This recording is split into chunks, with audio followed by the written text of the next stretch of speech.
Magandang umaga mula sa Pag-asa Weather Forecasting Center. Ito ng ating update sa magiging tayo ng panahon sa susunod na 24 oras.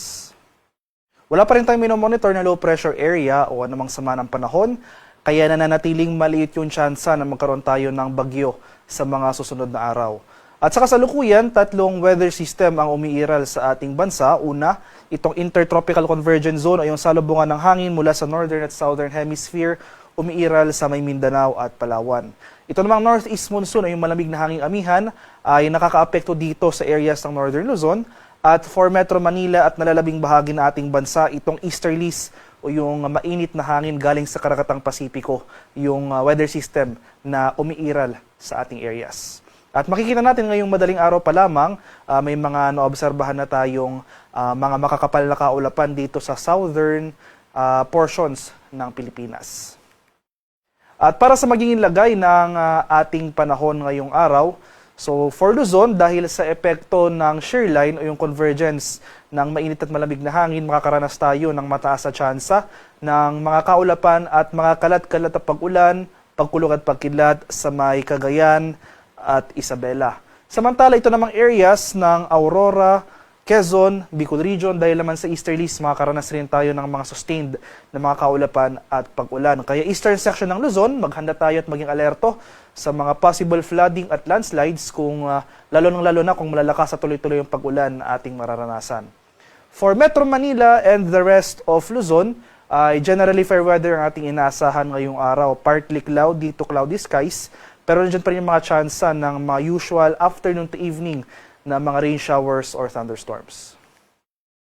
Sa areas naman ng Palawan, Visayas at sa Mindanao, so generally improving conditions sa ating inaasahan dito sa central and eastern sections ng Visayas. At bumaba na rin yung axis ng ating ITCZ na kung saan Mindanao at Palawan na lamang yung naapektuhan nito.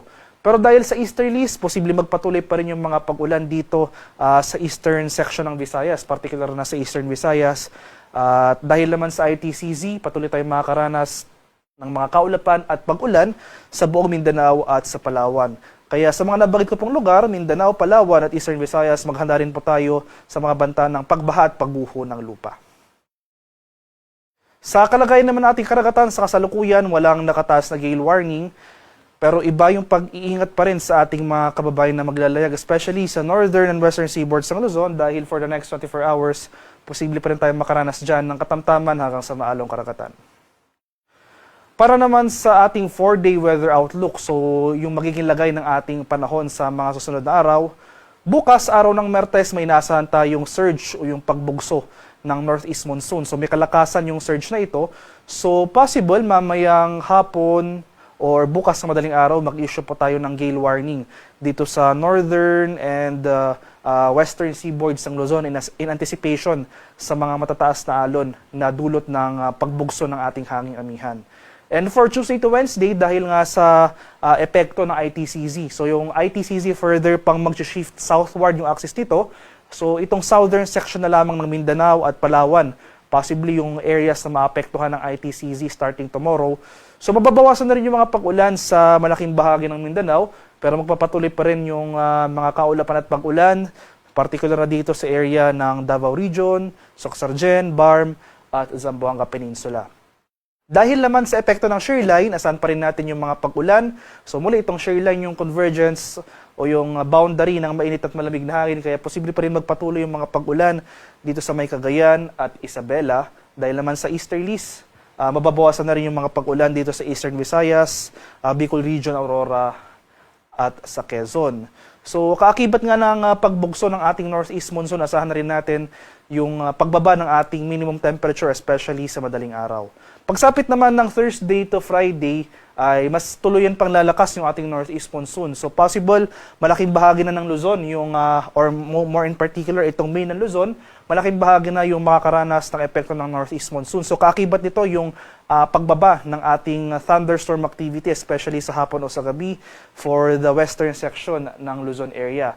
Gayon pa man, magpapatuloy yung mga kaulapan at mga pag-ulan na dulot ng amihan sa malaking bahagi ng hilangang Luzon.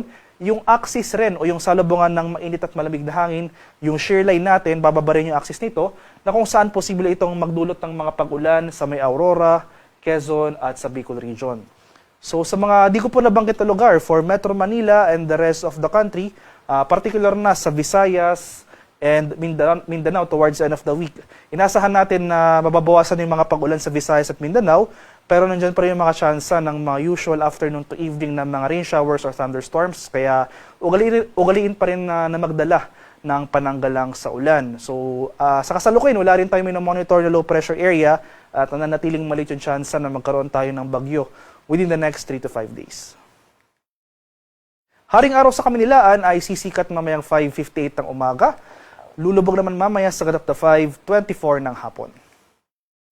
Para sa karagdagang impormasyon tungkol sa ulat panahon, lalong-lalo na sa ating mga localized advisories, mga heavy rainfall warning, rainfall advisories, or maski yung ating mga thunderstorm advisories na ini-issue ng ating mga Pag-asa Regional Services Division sa ating mga lokalidad, ay follow kami sa aming social media accounts at DOST_Pag-asa. Mag-subscribe rin kayo sa aming YouTube channel sa DOST Pag-asa Weather Report at palaging bisitahin ang aming official websites sa pag-asa.dost.gov.ph at panahon.gov.ph. At yan lamang po ang latest mula dito sa Pag-asa Weather Forecasting Center. Magandang umaga sa ating lahat. Ako po si Dan Villamilo Gulat.